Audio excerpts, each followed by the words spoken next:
Hello, people. Welcome back to another episode of Relating Me and You and Me through YouTube. And here I am with another video, which is how I do makeup on my client because many of you were asking me.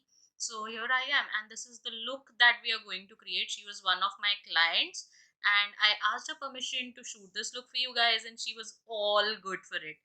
So we are going to create this nice reception look for her, and let's begin. So I am going to start with this spot concealing first. She had a lot of dark spots or pimple pigmentation happening around on her cheek region. So I tried covering that with an orange concealer. I spot concealed it, and she had a little bit of dehydration under her nose, which was again I was trying to cover with the orange concealer. And then I took a very small brush and applied powder all over the orange, so that when I apply another product over it, it does not get mixed up. This is the mistake that you generally find, that people do conceal it or try correcting it with an orange concealer, but it get mixed with the concealer that's put above it, like one I am doing here. So if you powder it, it's going to be great. It will never get mixed and it will be fixed on its place. And then I took a concealer which is a shade darker to her skin tone and covered that orange with this shade. And that is how I try correcting spots or hyperpigmentation on my clients. And next I'm going to start with the foundation, and if you see here, you will feel that the shade of the foundation is too light for her, but wait for it, you will see that that shade works perfectly for her. Now I generally tend to take a shade which is lighter for my client, one shade not lighter, not extremely light, because that won't work. So one shade lighter, because I've applied a dark concealer and I don't want her skin tone to look darker than that is. So that is why I am taking a shade lighter of the foundation and nicely blending it all over her face and her neck as well. I apply foundation all over the region that is exposed to eyes. And then I am taking this Too Faced concealer because I love this concealer. But when I am applying it, I pick little by little. You can see how little I have picked up. So this concealer is for highlighting her center of the face, and I go very gentle and very slow with this. Like I pick very little product and then work those products into her skin and then see if more is needed. I think, and that's the right way to do, because you can layer it, but it becomes really difficult if you have put a lot of product and then try to blend it out, because it can easily look cakey. So it's important you go little by little. And then contouring again from the same MAC palette. Now if you see here, I am not creating I am not doing the jawline that she originally has. I wanted to create that sharp edge, and so the line that I applied or I drew with the concealer that was for contouring is a little tilted, so that I can chisel her jawline a little bit more and give more sculpt to her face. And that is why first I apply contour all over the face. That is what I generally do, and then with the same brush I try blending it. Now at this point it will look too harsh, but again, wait for it and the magic will happen. And now you see all of that is blended.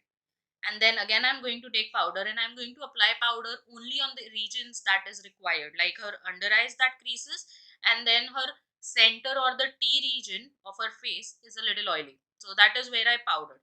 Other parts of the face I did not powder at all. And now I'm going to proceed with the eyes.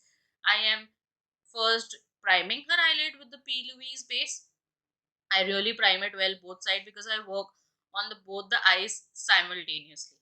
So that's what is happening, and I am working with this Nikki palette, Nikki X Beauty Bay, and I love this palette.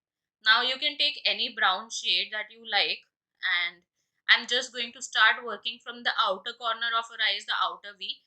I am creating that outer V, and at the same time I'm giving dimension to her crease region. I'm trying to define it with the same brown shade.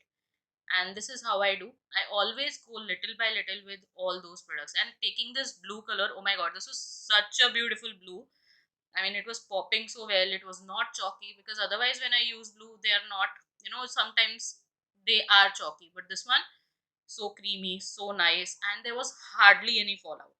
So yeah, I applied that blue on the outer third region of her eyes. And this blue actually was her sari's blue, so I tried, inculcating that. I wanted the pop of color, but I didn't want it to overtake over the everything else that we are doing.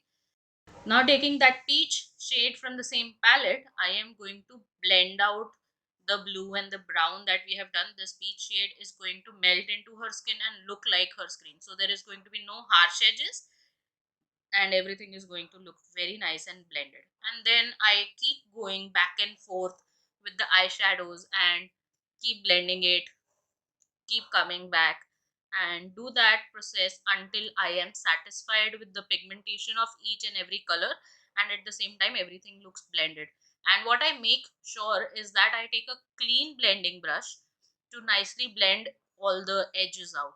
I make sure I do that step to all the makeup that I ever do. And then, yeah, going back and forth.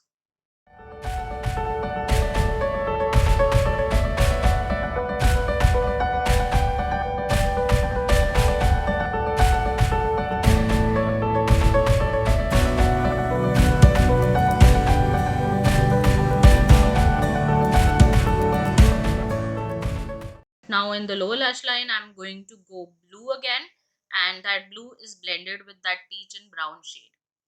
So it looks very nice and blended. I loved how this look turned out, I loved it. And even the client was so happy. You'll see it further in the clip. She was so happy when she saw her eye makeup.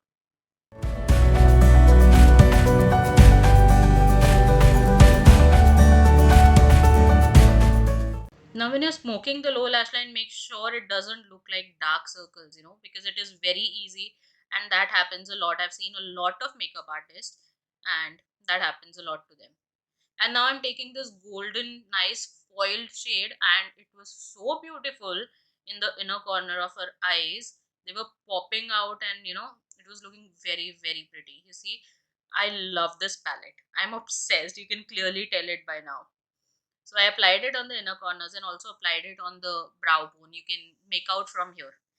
And now you can see she's so happy because she saw her eye makeup and she was obsessed. And then I'm trying to bronze her face a little bit, adding a little color to her face, but it was very light handed.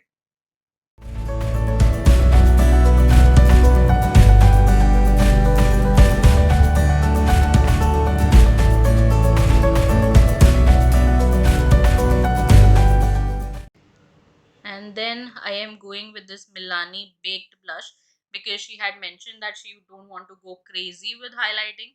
So instead I went for a baked blush that would give that nice sheen to her skin and look very natural glowy. And I'm not overpowering it. The blush looks very, very natural.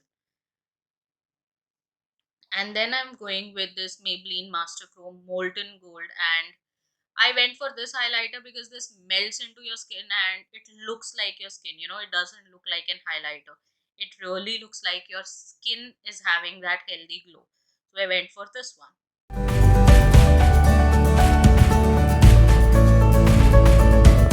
And for her lips, I used Jeffree Star's gloss.